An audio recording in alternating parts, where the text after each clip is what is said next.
आता माझ्या गळ्याला फास लावायला निघालीस? तुला आता वठणीवर चढणार आहे मी.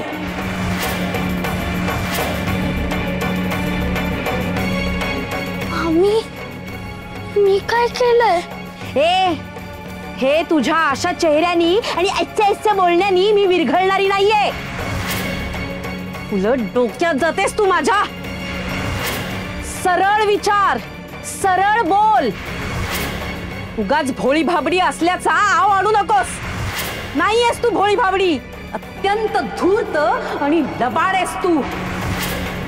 बिचारी असल्याचा आव आणतेस फक्त आणि स्वतःच्या मनात आहे ना तेच करून घेतेस.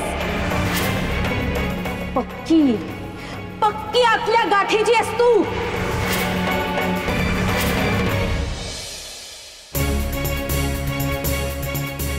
अगं मामी, मी काय केलंय? तू मला का ओरडतेस? काय केलंय? अगं कार्टे, विठुराया करत त्या दगडाच्या देवासाठी उपोषण करतेस ना? पण जन्म देणाऱ्या उमाई आणि अप्पांविषयी काळजी नाही वाटत तुला? त्यांचा ध्यास नाही घेत तू समन?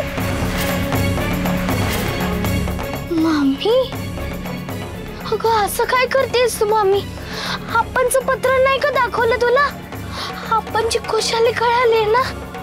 उमाई आणि अप्पा मोठ्या गावी गेलेत रुके कमवायला.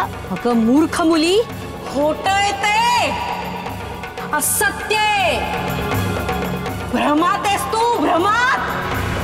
काय? मग माहित नाही तुला? एवढी भक्त आहेस ना विठुरायाची, मग त्यांनी तुझ्या कानात येऊन सांगितलं नाही की तुझे उमाई आणि अप्पा मालकांच्या कैदेत आहेत, मालकांच्या कैदेत.